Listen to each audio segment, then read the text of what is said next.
I'm not ashamed to own my Lord, nor to defend his cause. Maintain the honors of his word, the glory of his cross. This evening's question is, how come people don't take 1 Timothy chapter 2, verse 9 literally today? So if you do have your Bibles, let's go to 1 Timothy chapter 2, read verse 9, and understand what is the question being talked about. 1 Timothy chapter 2 and verse 9. In like manner also, that the women adorn themselves in modest apparel, with propriety and moderation, not with braided hair or gold or pearls or costly clothing. We're going to add verse 10. But which is proper for women professing godliness with good works. And the question really revolves around that last phrase in verse 9, which is not wearing braided hair, gold, or costly clothing. When we take a look out at our society today, we often, when it comes to modesty, talk about a lack of clothing. How men and women are wearing less and less clothing and revealing more and more about their body that they should not be revealing. Very rarely do we talk about clothing that covers but may be immodest itself. And so the questioner, this is a question that was off, we have off our website, and that was emailed in. I don't think it was to us, but I grabbed the question and sort of reworked it a little bit. But the questioner was saying, I see women all the time walking around with braided hair, claiming to be Christians. People have gold rings, and people wear what we might term fancy clothing. And they all claim to be Christians. Why don't Christians follow this command? Why doesn't that happen? And you might think, though, that's a silly question. But really it's not. When you consider it, if the verse that we're reading really does condemn wearing gold, Christians shouldn't wear it. If it really does condemn braiding one's hair, whether you're a man or whether you're a woman or a man with longer hair, if it really does condemn that, we shouldn't do it. If it really does condemn wearing any clothing that might cost more than maybe the lowest clothing that you can find in the store, the lowest price clothing you can find in the store, well, then we shouldn't wear it. And asking that type of question, yes, maybe the questioner had some bad intent behind it, sort of like a gotcha question. But it is a good question for Christians to consider, because we are to dress appropriately. How we dress reflects who we are. And so it is always proper to know, okay, what am I to wear? And so we have oh, by the way, I forgot pearls as well. I missed that on my thing. So wearing pearls, pearl necklaces, or really any type of necklace that might have gold or pearls in it. And so when we examine a passage, I don't know how many times I've said this during my time here at East End, the context is the key. Because in 2 Thessalonians chapter 3, if you just read verse 10, it says, if anyone will not work, neither shall he eat.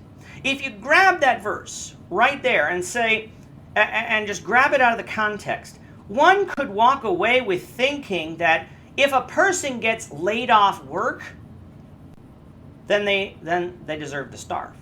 Then it's okay if they starve.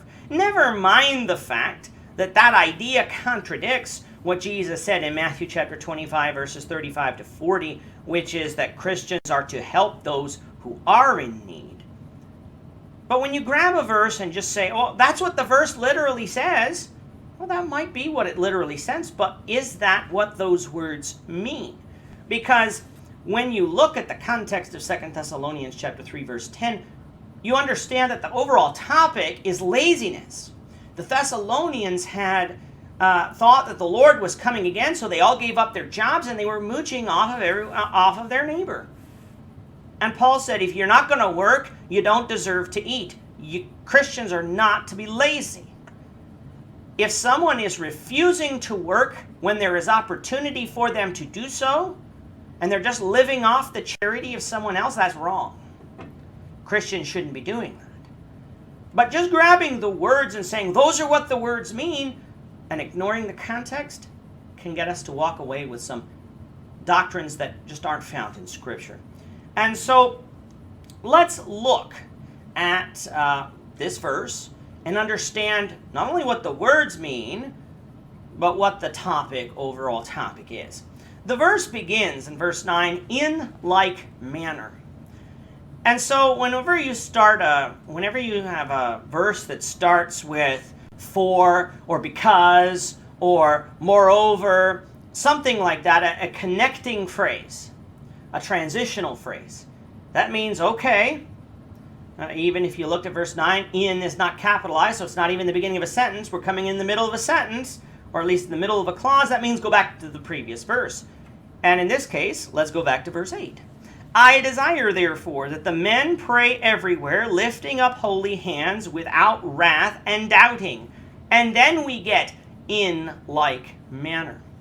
So the phrase in like manner helps us to understand that while verse 8 is directed at men who lead in prayer, it is not intended to be taken up as exclusively written to men. It's not saying that men everywhere lift up holy hands without wrath and doubting. That's what men are to do in prayer, but women, when they pray, they can pray without wrath, they can have unholy hands, and they can doubt. We know that that's not what the passage is saying, even though it might be directed at men. And the reason why I make this point is that people often come to this verse in verse 9 and target it only at women. They come along, women, you can't wear revealing clothing. Women, your clothing is too tight. You got to have not so tight clothing. Women, you're put on too much makeup, or your hair is done like this and done like that. And we forget, it's not just directed at women. Men can dress as immodestly as some women do. I've never understood why society has accepted that men can walk around topless on the beach and women cannot. And it is, I don't want women, don't get me wrong, I don't want women walking around topless on the beach. My point was men shouldn't be walking around topless on the beach. I'm just going to make that point because I'm going to be getting it from my family, I'm sure, if I didn't make that point. But men need to dress just as much as women. And so let's not just be focusing on saying, well, this is, you women, this is directed at you. Men, this is directed at you too when it comes to our clothing. Men need to be properly attired just as women do. So let's deal with the three words. We have modest apparel, propriety, and moderation. Those are our three words, and we have to know what they mean in order to understand what's being said. Modest apparel, I'm going to get these Greek words wrong, comes from the Greek words kosmios kasatoli. I'll spell that for you if you want. K-O-S-M-I-O-U-S. Katastoli. I said that wrong. Katastoli. K-A-T-A-S-T-O-L-E. And that's a Greek phrase that refers to clothing that is orderly, well arranged, or decent. In other words, it's referring to clothing that doesn't cause a person to stand out in a typical crowd. Instead, the person is dressed neatly and appropriately for the occasion. You might say, well, what's being talked about there? We understand that in given situations, we dress differently. When you go to a funeral, People don't always wear suits and ties anymore, but they don't come in shorts and t-shirts either. They might pick out a nicely pressed shirt, even if it is a polo shirt, and some nice longer pants. They recognize that a funeral is a solemn occasion, and so they're going to dress accordingly. Some of the men will wear suits, and usually if you're the preacher, you will wear a suit. You will be dressed with a suit and a tie, and that you wear that to a funeral. Same thing goes with a wedding. You go to a wedding. People are dressing less and less formal than they used to, but not the bride and the groom and the wedding party. Even if they're not wearing tuxedos, I always thought it was sometimes going over the top to wear tuxedos, but the bride's still going to wear a nice dress. The groom's going to be dressed nicely, and the bridesmaids and the groomsmen are going to be dressed nicely. They recognize it's an important occasion, so they dress nicely. And those who are attending the wedding do the same. Now, if I'm attending a wedding or a funeral, I might dress up. But if I'm going to an amusement park, I'm not going to dress the same. I'm not going to dress in a suit and a tie. No one else is going to be dressed in a suit and tie. Now, I still have to make sure that my clothing is going to meet these other two words that we'll deal with in a few moments. But everyone there is going to be dressed rather casually. They're going to be in shorts and t-shirts. We'll discuss on shorts and t-shirts in a moment. But they're not going to be dressed up as if they're going to work. They're not going to be dressed up as if they're going to a job interview. They're not going to be dressed up as if they were going to bed. They're going to be dressed casually. And so we need to consider, when we dress, where we're going. What is expected of us? Are we going to work? And if we're going to work, what's expected in our workplace? Does our boss let us to dress casually? Is it more business casual, or do they expect us to dress up? That might change depending on the situation. And so we should consider, okay, what is expected of me, and dress accordingly. If I wore a tuxedo to an amusement park and I wasn't a person who worked there and that was my uniform, I would stand out. That is not the goal of a Christian, just to stand out for the sake of standing out. We might stand out because our clothing is more modest than some of the other clothing that other people might wear. We can't avoid that. But we shouldn't stand out for just the sake of standing out. That goes with some of the different styles, whether it's hairstyles or whatever. We shouldn't just want to be drawing attention to ourselves. Our clothing and the way we look should not appear rebellious of the society we're in, and we should fit in. A preacher once said, if he went to try to work with the Amish, he would not wear a similar shirt to what I'm wearing tonight. He'd wear a white shirt. He'd have a dark tie, and he'd make sure that the buttons on his, if he wore a jacket, and he probably would, didn't have all those shiny buttons. He wouldn't dress in flashy clothing. Why? Because the Amish didn't dress that way, and they still don't. He would stand out. If he's wanting to try to reach out to the Amish, to maybe try and teach them, he's going to try to fit in, because their clothing is not immodest. It might be strange to us today, and yes, they might be binding that specific type of clothing where they shouldn't be. But one thing we can't say about the Amish is that their clothing is immodest for where they are, because they're usually secluded amongst themselves. And so we should be trying to fit in. So that's modest apparel. The second word is propriety, and that is the Greek phrase meta-eidos, M-E-T-A-A-I-D-O-S. This phrase means having a sense of shame, modesty, or reverence.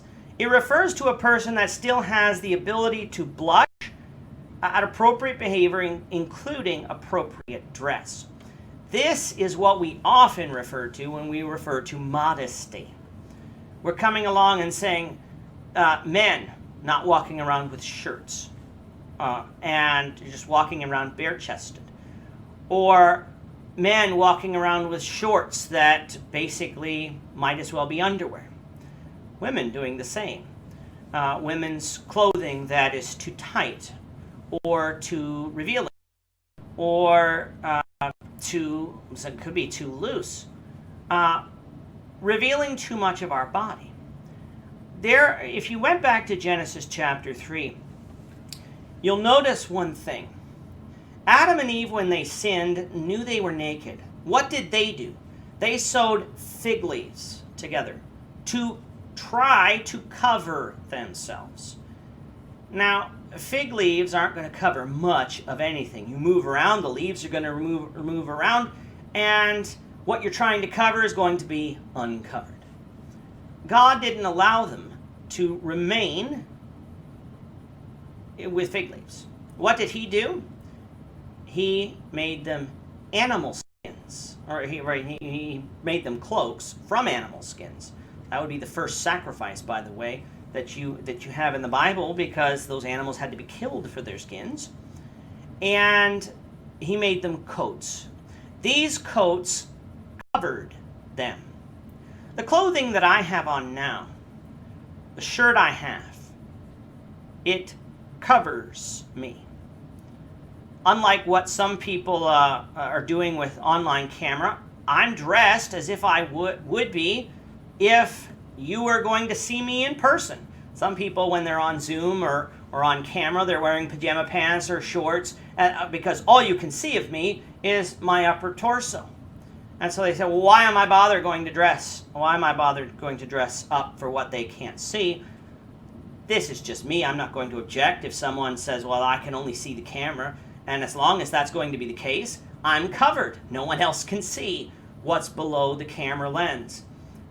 But my clothing covers me. It's not see-through. It's not too short. It's not too tight. And that's something we got to remember too. If you were to see me, you might notice I'm a little overweight, but you're not going to see anything that you shouldn't be seeing. You're not going to be... that's what we need to consider. Does our clothing cover us? And if it doesn't, we should feel ashamed, because Adam and Eve did. They knew that they were naked, and they were ashamed because of it. Society is lacking shame today. They are lacking this sense of, well, if I'm revealing my body, that's wrong. And when you sear your conscience so much that you don't recognize that, that's why society doesn't care. It's my body. I can do what I want with it. Parents didn't teach their children not to run around naked when they go outside. Babies will run around naked unless you tell them not to. And we need to teach. You need to be clothed. Children are innocent. They don't know any better. You got to teach them to know better.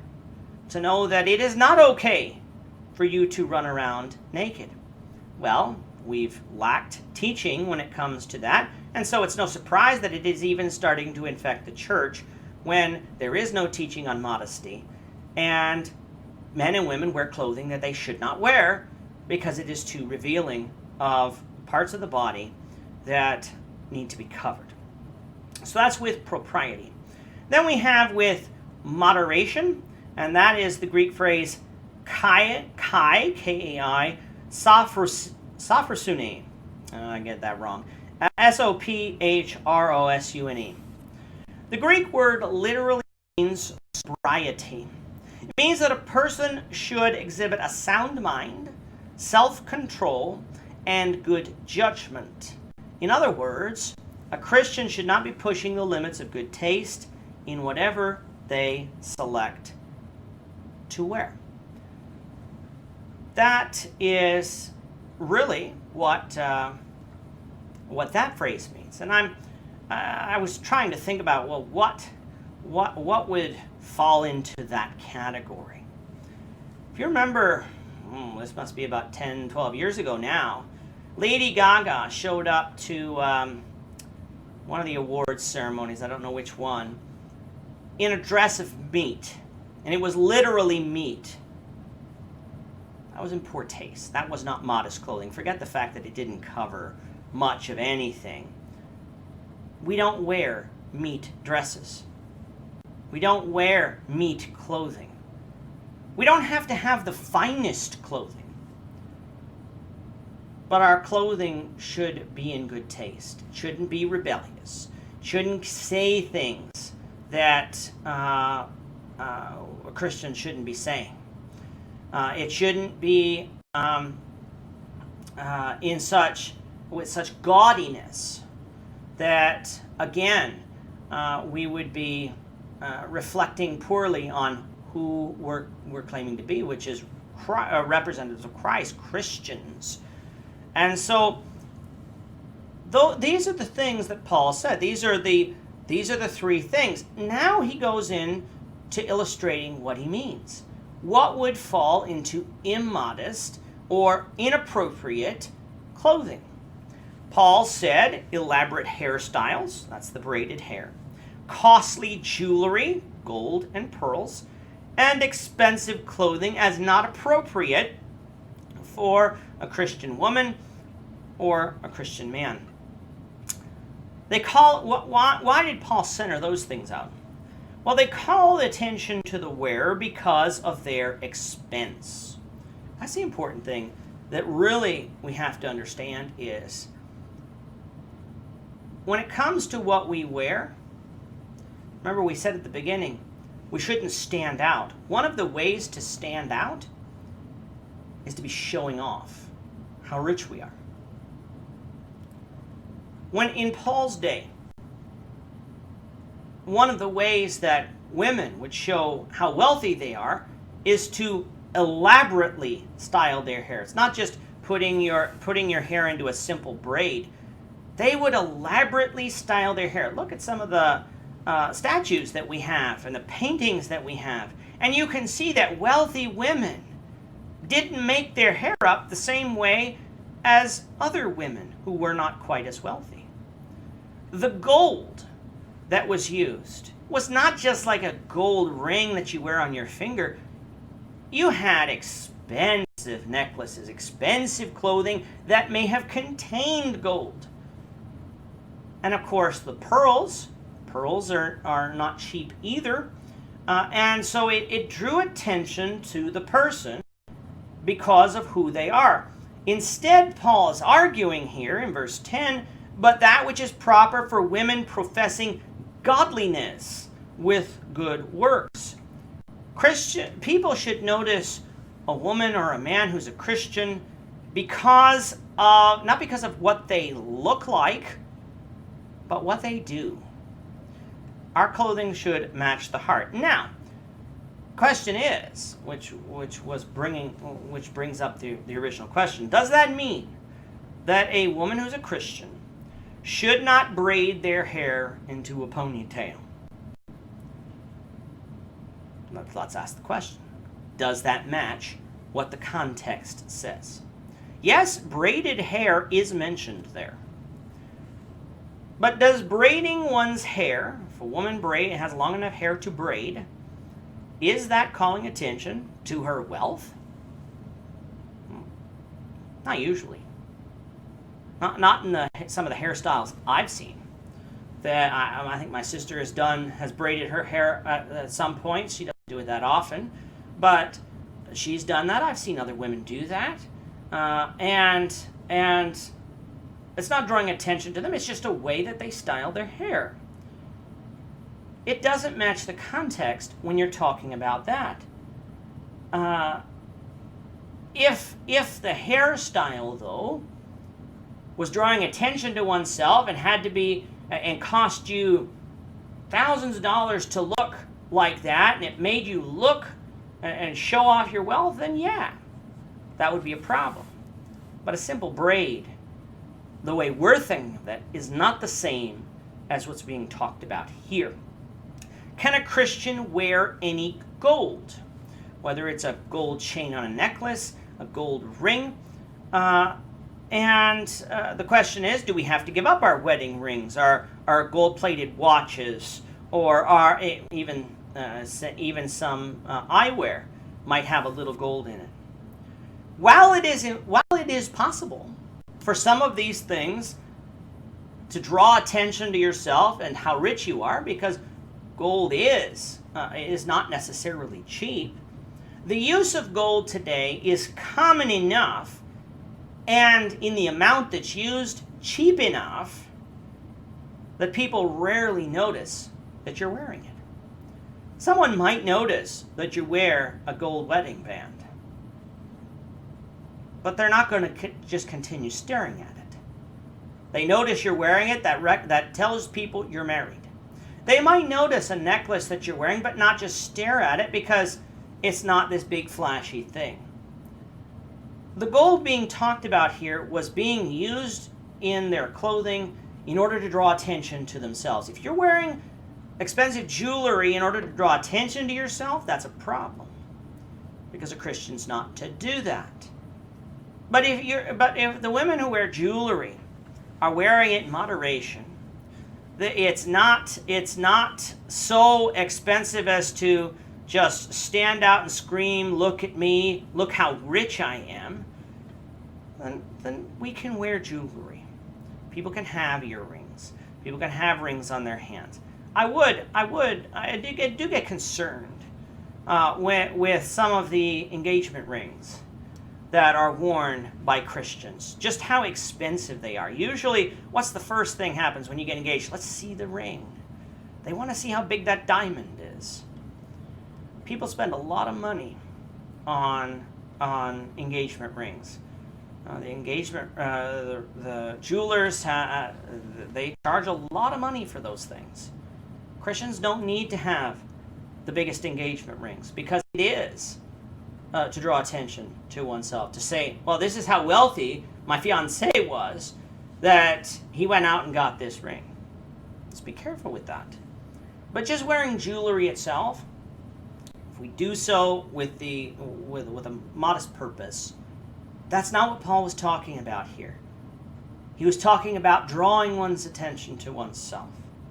And if we focus only on the braids, or the gold, or the costly clothing, and I'll get to costly clothing in a second, we are missing the overall point here. There have been some very elaborate hairstyles that don't have a single braid in them.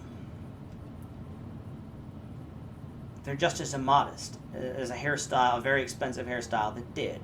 Paul is not banning braids and accepting every other costly type of hairstyle. He's not banning only certain types of jewelry, but if you have silver, you can wear that. If you have another type of expensive clothing, maybe rubies or emeralds, you can wear that. We just can't wear gold, or we can't wear pearls. No, that's not what's being talked about, and we need to realize that it's not just talking about the piece itself. It's what that piece represents. And getting to costly clothing,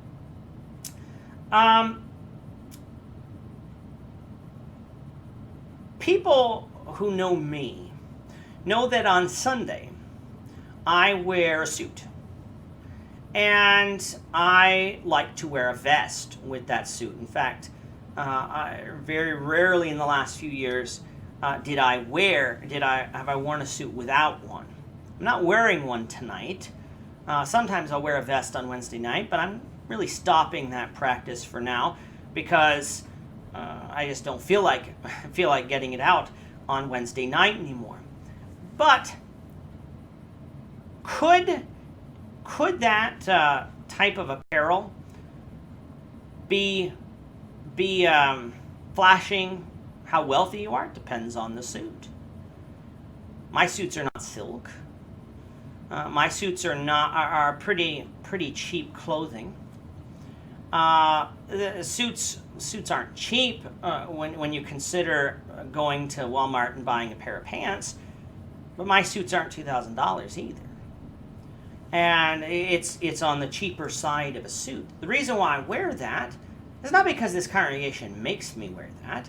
It's because I believe as a preacher, for me, that I should dress up a little bit. Someone comes in and preaches for us in gospel meetings. They sometimes ask, what do you want me to wear? And I say, well, what you're comfortable wearing.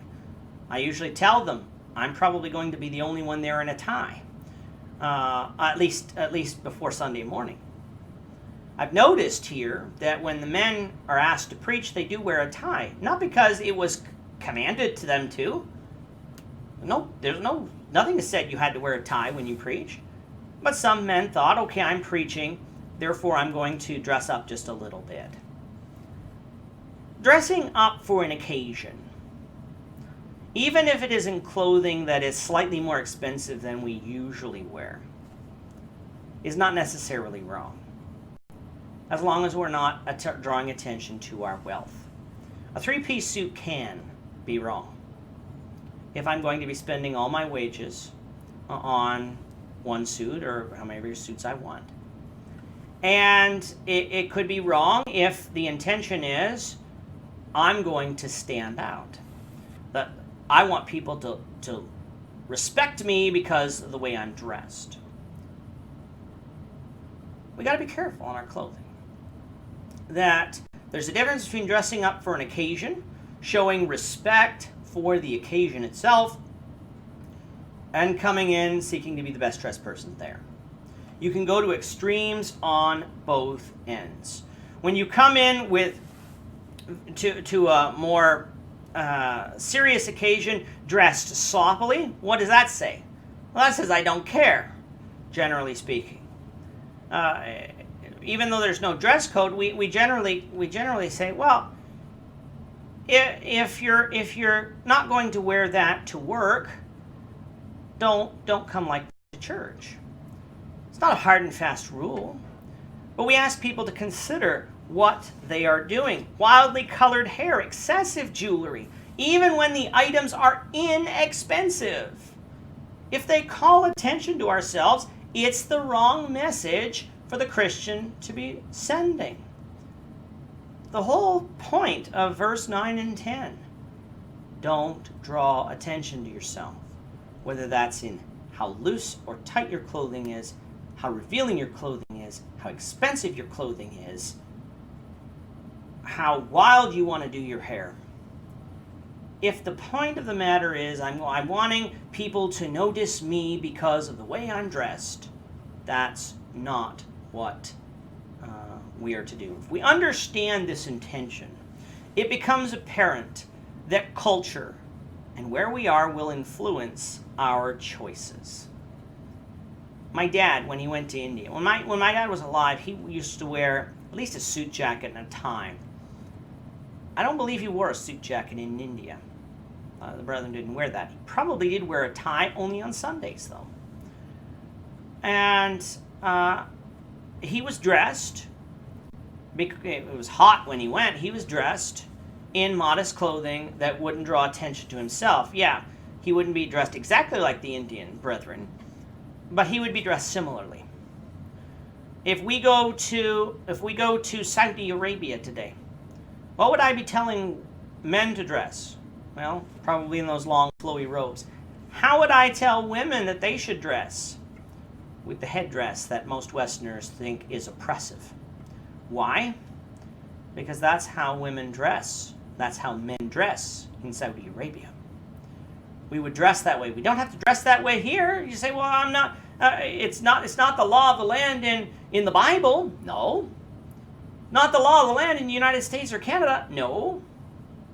But that's how they dress in Saudi Arabia. And so, we can't take our culture and our way of dress and come along and say you have to dress like us. No.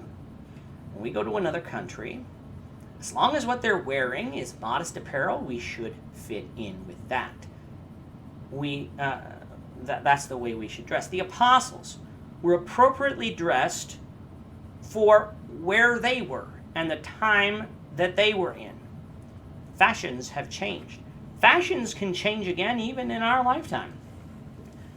And maybe we should change with them as long as the fashions themselves aren't wrong. We can't come along and accept the miniskirt and the short shorts and the tank tops that reveal too much, and the notion that men can walk around with no tops. We can't accept that. That goes against the modesty talked about here. But I know, even though I wasn't alive, that women wearing pants was a big deal in the 1950s and 60s. Is it that big of a deal anymore? No. The culture changed. Women wear pants all the time. They're not men's pants. They are women's pants. You can tell the difference between men's pants and women's pants. But society changed. There might come a time where dressing up to go to church, the way I dress, might not be the wisest thing to do. And certainly not everywhere on this in this world. And so we would change to make sure our clothing was modest. But the apostles, I suggest, wouldn't wear the clothing that they wore in the first century today. They would dress modestly, but they would dress the culture that they were in. Jesus would dress in the culture that he was in. They would not have expensive clothing. They would not be flashy, but they would be modest. They would fit in. And so, with that, I hope we understand that modesty is not just about revealing our body. It's much more than that. It's that we are not, the whole idea is not to bring attention to our bodies. Not to be bringing attention to ourselves for our wealth. Not bringing attention to ourselves because we're dressed improperly for the situation. Let's dress appropriately. And let's be professing the godliness that we are told to profess. Let us be known for our good works and the fact that we are walking as Christians. Let's not be known for the way we look or the rebellious nature that so many people profess through their clothing. I'm not ashamed to own my